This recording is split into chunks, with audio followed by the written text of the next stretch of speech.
Greetings, Benjamin J from Ben's Trains with another in the series. Well, finally getting around to cleaning out the stuff that is underneath the layout table. And this was that Marx Army train that I built months and months ago. You know, as I always stress, don't overlook the junk. And just because something's junk when you get it doesn't mean it's going to be junk when you're finished with it. In this case, all of these cars were just absolutely rusted beyond repair. So I de-rusted them the best I could, and then sprayed the entire thing. It's kind of olive drab. It's not quite olive drab, but it's close. Anyway, it's all 3/16 as you see. Some of it is tab and slot, some of it is plastic tilt, some of it is metal tilt, but spliced it all together and made myself an army train. Now, this is an old wind-up locomotive. Notice it has no handrails.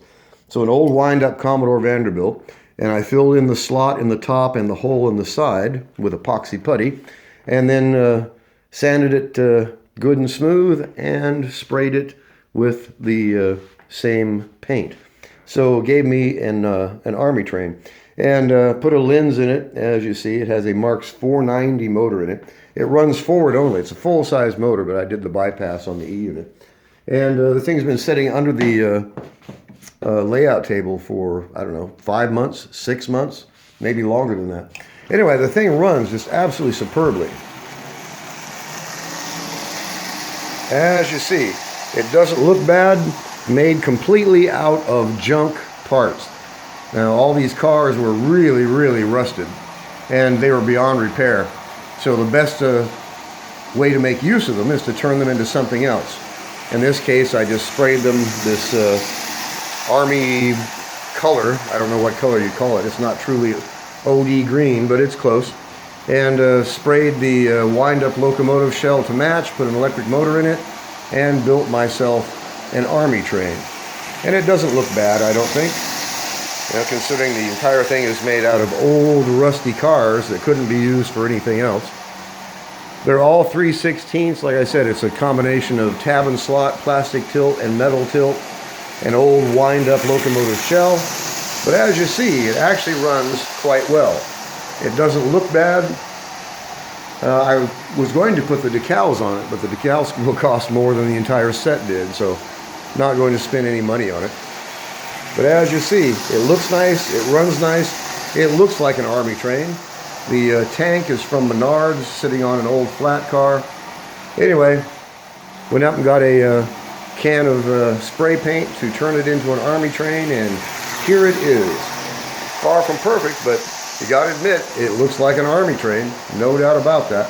Commodore Vanderbilt, all 3/16 tin litho, and like I said, it's a combination of tab and slot, metal tilt, and plastic tilt, and the whole thing is just all spliced together, really. But I think it's more than acceptable looking, considering what it was made out of. All these cars were just absolutely rusted beyond repair. So when you encounter something like that, turn them into something else. In this case, I could just spray all these old cars with this olive drab paint, or whatever color you want to call this, and convert it into an army train. And as you see, it's more than acceptable looking. Cost virtually nothing to make it, made completely out of junk, an old wind-up locomotive, and rusted cars. And like I always stress, just because something's junk when you get it doesn't mean it's going to be junk when you're finished with it. Now, the only alternative would be to scavenge the trucks off of these cars. I mean, these things were really, really rusted. But in this case, it was easier and a whole lot quicker just to take the cars as they were and spray them with this paint and turn it into an army train. And as you see, like I said, it looks more than respectable. It has a lens in the locomotive, an old wind-up. You would never know this was a wind-up locomotive. I filled in the slot in the top and the hole in the side with epoxy putty, sanded it smooth, sprayed it, and then took all these old, battered, rusty cars, sprayed them, and you have an instant Marx Army train. Is it perfect? Nope, far from it. It's made completely out of junk parts. But it just goes to show what you can do with junk parts. You know, these cars were just literally covered in rust. There was no way to save them. All the graphics were gone. So the easiest way to make use of them, unless you want to strip them for parts, is to just spray them and turn them into something else. In this case, it was a real expedient to turn it into an army train. It looks nice, it runs really, really well, and it costs virtually nothing. It's just made out of junk. Anyway, it's been under the bench for the last 5 or 6 months. So finally getting all the cars out from under there, I'll be putting them into boxes, and so at least I know what I have. Cleaning out everything that's under there, get it organized, sorted out, and then taking it from there. But I wanted to put this on the rail one more time and run it.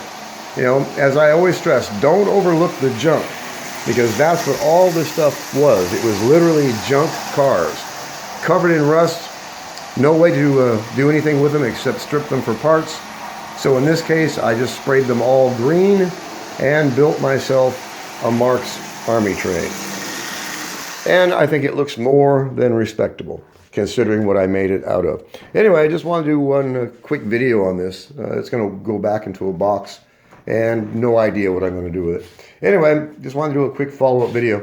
As always, if you have any questions, feel free to drop me an email, BENZTRAINZ@gmail.com. And as always, thank you for watching.